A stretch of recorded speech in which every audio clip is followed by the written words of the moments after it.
ازاي بطلت احس ان انا متاخره؟ انا مش جاي اقول لكم حبوا نفسكم ولا كل حد ليه وقته ولا الكلام اللي بنسمعه كل يوم. انا بس هساعدكم تفهموا ليه الضغط اللي انتوا حاسين بيه دلوقتي هو مجرد وهم اجتماعي، وازاي نخرج من السباق الوهمي ده ونعيش المسار الخاص بتاعنا واحنا رايقين. Do you have any money?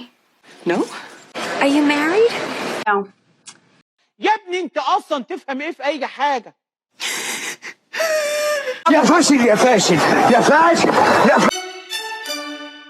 أنا بمقاييس المجتمع فاشلة في النص التاني من العشرينات، قصدي عندي 19 سنة، ما عنديش فلوس ولا كارير باث مستقر بترقى فيه كل سنة، ولا متجوزة ولا حتى في مشروع جواز. ولو بصينا للقصة اللي المجتمع حافظها، أنت المفروض تخلص الجامعة، تشتغل، تبتدي تعمل فلوس، وبعد ما تبتدي تعمل فلوس تتجوز وتخلف. طب تعالى نفترض إن أنت عايز تخرج من المسار وتدور على نفسك. غلط. لو خطوة واحدة خرجت عن الترتيب بيبتدي المجتمع يشوفك مثير للشفقة، كأنك داخل سباق، كل الناس بتجري وانت الوحيد اللي حاسس انك واقف مكانك. والأسوأ ان انت حتى مش عارف السباق ده رايح فين، ولا حتى متأكد ان انت عايز تكسبه، انت بس حاسس انك متأخر. وده يودينا لسؤالين: هو ده فعلا تأخير؟ ولو تأخير، مين اللي حدد الميعاد؟ ممكن تصحى الصبح تشرب قهوتك يوم عادي، تفتح انستجرام 5 دقايق تحس ان حياتك انتهت. بس يا ترى الاحساس ده جاي من ان حياتك انتهت فعلا ولا من المقارنة بحياة الناس التانية؟ سنة 1954 عالم النفس ليون فيسنجر قال ان احنا كبني ادمين عندنا احتياج فطري ان احنا نقيم نفسنا، بس المشكلة ان مفيش متر نقيس بيه النجاح ده، فمخنا بيخترع حلول ويقارن طول الوقت. لكن مش بأي حد، احنا بنقارن نفسنا بالناس اللي شبهنا، دفعتنا، اصحابنا، اخواتنا، الناس اللي في نفس السن. دي المقاييس اللي بنقيس عليها خطواتنا. لكن نجاح حد زي إيلون ماسك غالبا مش هيحرك فينا اي حاجة، الا لو كان في حد متابعني من نفس السن، او كان معاه في المدرسة، او عنده ثروة مقاربة وبيشتغل في نفس المجال مثلا. يعني هنا المقارنة بتتحول لألم لما الشخص اللي سبقك يكون شخص قريب منك. مش اي انجاز بيحصل للناس القريبة بيحسسك بحاجة، التحدي بيكون في اللي انت نفسك فيه. يعني لو انت صاحبك مسك منصب وانت نفسك في المنصب ده، هتكون معرض جدا في الموقف ده انك تحس ان نجاحه ده ممكن يكون بيقول حاجة عنك، مع ان في الحقيقة الموقف ده ما بيقولش اي حاجة خالص. وفي الحالات اللي زي دي احسن حاجة تتعمل انك تروح تهني من قلبك الشخص ده وتدعي ان ربنا يبارك له ويرزقك. ده بيعمل سلام رهيب وبيقتل اي حاجة او اي افكار بتيجي جواك. وفي اسوأ الاحوال هتكون انسان حقود وتتمنى زوال النعمة من الغير وتقعد تاكل في نفسك. وفي الحالة دي انصحكم بالسلكان، لانه والله حاجة مريحة جدا. It's never too late. نقلب الصفحة ونبدأ على نظافة عادي جدا. لكن ده مش كل اللي بيحصل. في حاجة اسمها availability heuristic. مخنا بيفكر في الأمثلة السهلة وبيتعامل معاها على إنها حقيقة. يعني لو سألتك إيه شكل الناس في العشرينات، غالباً هتتخيل ناس بتتخطب وبتتجوز، واحد بقى CEO، وواحد اشترى عربية. لأن دي قصص إحنا بنتعرض لها كل يوم، مش علشان دي قصص منتشرة، لكن علشان القصص دي صوتها أعلى. وهنا بيحصل إحساس اسمه فومو، أو قلق فوات الأوان. إحساس إن الحياة بتحصل بس من غيرك. والسوشيال ميديا طبعاً هي البيئة المناسبة جداً لتغذية الإحساس ده، لأن الناس وإحنا مش بننزل حياتنا، إحنا بننزل أحسن 30 ثانية في حياتنا، وإنت بتقارن حياتك كلها بأفضل 30 ثانية في حياة بني آدم تاني. ودي مستحيل تكون مقارنة عادلة. لازم نسأل سؤال تاني: إحنا بنقارن بإيه أصلاً؟ يعني مين اللي قرر الخطوات اللي البشرية تمشي عليها ولو اتأخرت سنة حياتك تبوظ؟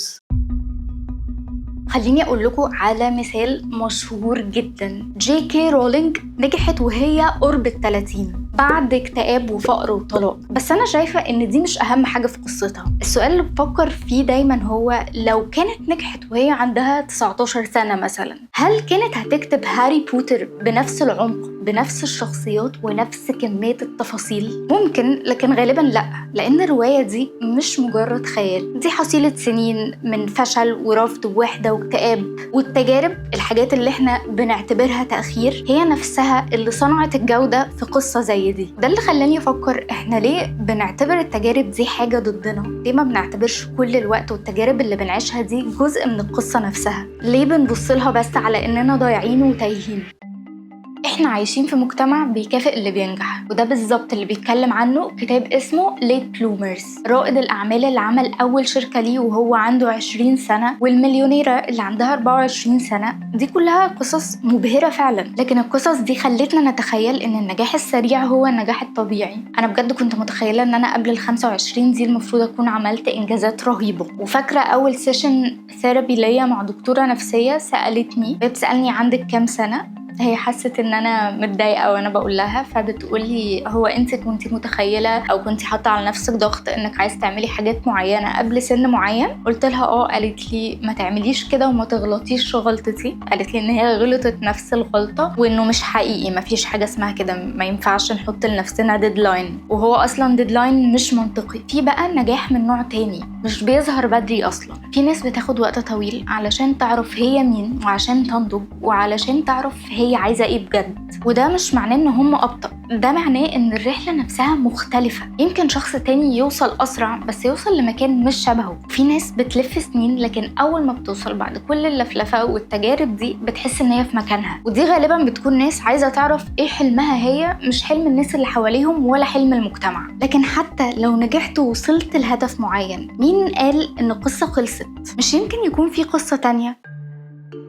اللي انا هقوله لكم ده غالبا قصه انتوا عارفينها، بس هي من اكتر القصص اللي بتاملها وبتلهمني. باسم يوسف كان جراح قلب، وده بالنسبه لناس كتير قوي نهايه الحلم. هو خلاص خلص واشتغل في شغلانه ناس كتير جدا بتحلم تشتغل فيها، لكن على الرغم من ان هو عمل طريق وكان مستقر فيه، لقى نفسه في ان هو يبقى اعلامي ساخر وعمل نجاح غير مسبوق، وبدا كارير تاني من الاول. وبعد كده كل ده راح منه، وما كانش راجل صغير، يعني كان في الأربعينات، وبدأ قصة تالتة في بلد جديدة وعمل جمهور جديد ورجع على الساحة تاني. يعني ما شاء الله نجح في 3 حاجات. بالنسبة لي دي قصة مش تقليدية وبتقول إن الحياة مليانة احتمالات.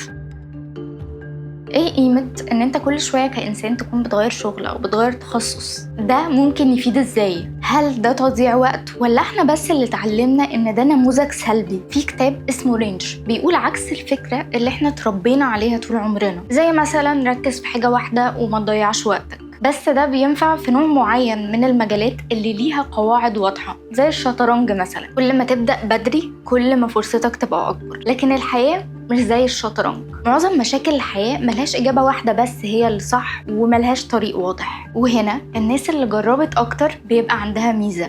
ليه؟ لأن كل تجربة حتى لو فشلت بتسيب حاجة وبتعلمك حاجة عن نفسك، أو عن الناس، أو عن شغلك، أو عن اللي بتحبه، أو عن اللي مستحيل تكمل فيه. فمثال مثلا، واحد وهو عنده 16 سنة عرف إن هو عايز يبقى مهندس، دخل المدرسة وتخرج واشتغل والدنيا مشيت. والتاني دخل كلية واكتشف إنها مش شبهه، وبعدها اشتغل شغلانة وسابها، فقرر يفتح مشروع وفشل، ما شاء الله عليه اتبخر، اتعلم مهارة جديدة واشتغل بيها، وبعدين غير الاتجاه تاني. والله بيفكرني بنفسي. لو هنبص للاتنين واضح جدا مين اللي أنجح فيهم دلوقتي، بس مين فيهم اللي عارف نفسه أكتر؟ أكيد طريق الشخص الأولاني هو طريق أسهل، والشخص التاني طريقه هيبقى أصعب شوية، بس الخط المستقيم ده مش لكل الناس. ودي حاجة أنا اتعلمتها. يعني أنا كنت بقعد أبص على نفسي وأقول هو في إيه؟ كل شوية فكرة وكل شوية تجربة في مكان. كنت فاكرة إن ده معناه إن أنا مشتتة، بس لما بصيت ورايا أنا كل حاجة عديت بيها أضافت لي وعلمتني، حتى الحاجات اللي أنا فشلت فيها. ويمكن لو أول طريق مشيت فيه كان مشي معايا كنت كمان بقيت شخص تاني. ممكن يبقى كان عندي حاجة ناجحة أتكلم عليها ومستقرة، بس أنا متأكدة إن كان هيفضل عندي الإحساس اللي كان عندي في كل التجارب دي، إن في حاجة ناقصة وفي حاجة مش شبهي.